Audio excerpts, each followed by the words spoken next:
All right, we'll pick up. Again, remember, these little mini lectures I'm doing today are stage setting. I'm not looking for you to master these things.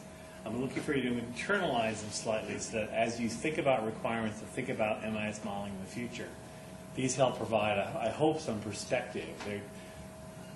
They're a little tough in that there's multiple perspectives that kind of intersect at different points. But this is the breadth that we're trying to get to in MIS. You won't get quite this breadth out of your text as you go through.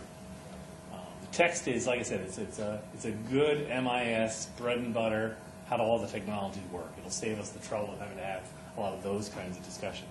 And again, within the technology, you're going to find there are different aspects of it you prefer to gravitate towards. Some people are very into networks in the cloud, some people are very into databases, languages. They're all discussed in some way as we work through.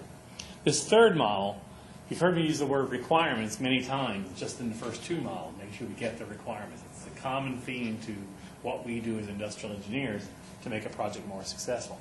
But this model looks specifically at those requirements of any category. So to the extent that I've said that some of the requirements get allocated to the software we then implement, but we need to have a picture of the entire requirements model, this model will start to get at some of that as we go through. So imagine gathering requirements for a new major system in the broadest system sense, not the narrow computer system sense. But you've been asked to work on some major area of the business.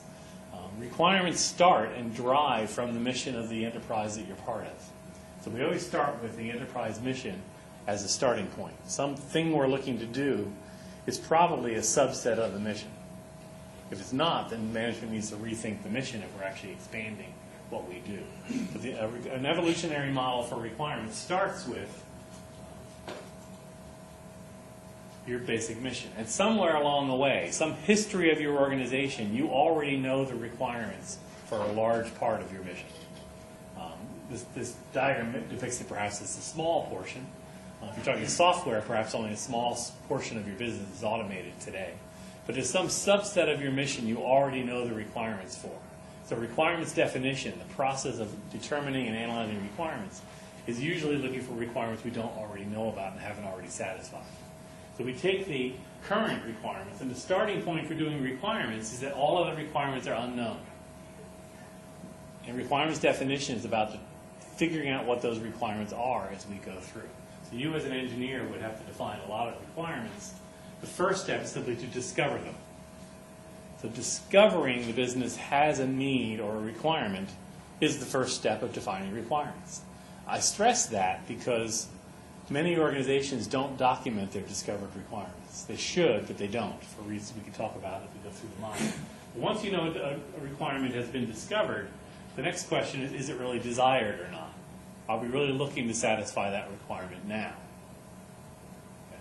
So there may be a host of requirements that have been discovered across your business, but they're not considered something you're going to attack now. They wouldn't be defined as part of the scope of your project, for instance.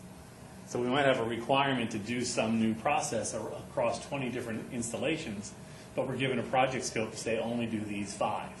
So only some of the requirements are desired right now. Desired is usually a question of potential project scope. Okay, discovered is usually a question of potential business scope. That the project might, for a lot of reasons, budget, time, availability, might only choose to desire to implement a certain number of the discovered requirements at any given time. But that doesn't mean that you don't have those requirements. So the challenge is to realize that every requirement you discover is in the model somewhere, even if it doesn't get promoted to being desired. Now, of the things that are desired, only some of them are going to be feasible. I apologize for having to step to the side, but the little clicker thing doesn't work. Not all of them are going to be feasible. There may be things you have discovered you need to do or want to do, that you desire to do them now, but it turns out they're just not feasible. For whatever reason, regulatory reasons, technological capability. I do data warehousing for a living. I store 4, 5, 6 terabyte databases like it's nothing. That requirement existed in the 70s when I started doing it, but in the 70s it wasn't feasible. A 20 meg database wasn't even feasible when I got started. Okay? So requirements tend to endure for long periods of time. And there's a lot of things we desire to do that just aren't feasible. Can't do them. Okay? In the world of MIS, it's surprising how much has become feasible in recent years. But still, there are things we would like to do. I like to do retina scan displays on all my customers to validate their credit card, but that's just not feasible to do today. Okay? So there's lots of things that are going to be not feasible. Okay? Within the things that are feasible, not everything is possible. Okay? Possibility gets into your organizational dynamic. So just like not everything discovered is desired by the organization, not everything that's feasible is possible in your organization. It's feasible today to put all kinds of stuff in the cloud. That doesn't mean your management team or your controller or your CIO is going to allow you to do it. So feasibility tends to be the technology side. Is it feasible to do what you're asking to do? Possibility gets into, are we likely to be able to pull this off? And very often you're going to be involved in MIS projects where there's lots of things that are discovered, desired, and feasible, but they're just not possible in the organization today. Categories of that are, for instance, a lot of salespeople have to use company computers to enter sales. They can't use their personal device, even though they've got the app for it. But a lot of them, they've just not made that commitment to cross the threshold outside their secure barrier to let people use their personal devices. I think that's coming. Some people would argue that the control is not feasible. So you could get into a debate over exactly where in the model is it failing. But the point is, you're not going to do it for whatever reason. And as an industrial engineer, you want to know why you're not doing certain requirements. If it's possible, then it can be allocated and it can be implemented. Okay. So again, you've got possible requirements. In the example from the prior presentation, we would have requirements that are allocated to software, requirements that are allocated to HR, requirements that are allocated to management, for systems, staff, and policies. We might have a host of others. We might have things that are allocated to the regulatory affairs organization because they need to lobby for a change in the regulations. We might have something that's allocated to the finance group because a certain amount of funding has to be obtained by the banks by issuing some kind of an indebtment. So you could have requirements allocated to a lot of places. In this class, we're primarily interested in things that would be involved around an MIS project, which tends to be the augmentation side. Specifically, the requirements we would allocate to software, clearly, okay, and the requirements we would allocate to basic HR and management to enable the organization. But in theory, there could be a long shopping list of places we allocate the requirements. And the success of the implementation determines upon all of the requirements being satisfied, regardless of where they were allocated. So this is an important model to keep in mind, precisely because in most organizations you will work, this is not the way MIS requirements get defined. The only requirements that most IT projects write down are the ones that are allocated to software. They treat it purely as an automation effort, only the things they know they can do.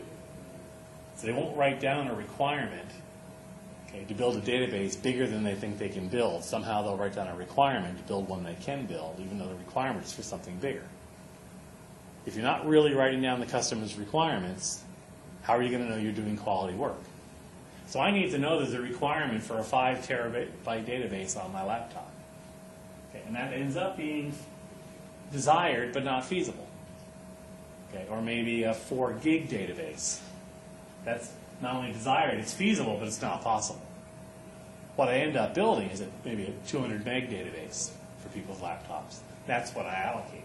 But I know by traceability that the 200 meg database that I allocated is actually supporting the 2 gig requirement that we wrote, which is actually supporting the 5 terabyte requirement that we logged as not feasible.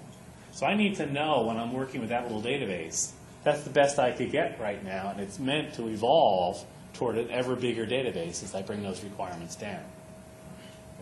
When I'm dealing with requirements that are not possible but feasible, I'm usually dealing with change management in my organization. What do I have to do within my organization to make this requirement more possible to implement? To the extent we work in an organization that kind of fears technology, oh, we're not going to get into the cloud until everyone's been in it for 10 years. Then you probably have a lot of feasible requirements that are not possible.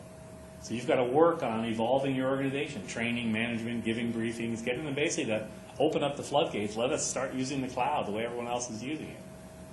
Okay, back in the late 80s, early 90s, those are the discussions we were having around the web. Managers said, our company doesn't need a website. We have great brochures. I can remember having those discussions with people. Seems weird now, but there are companies that didn't want to bother this whole website thing.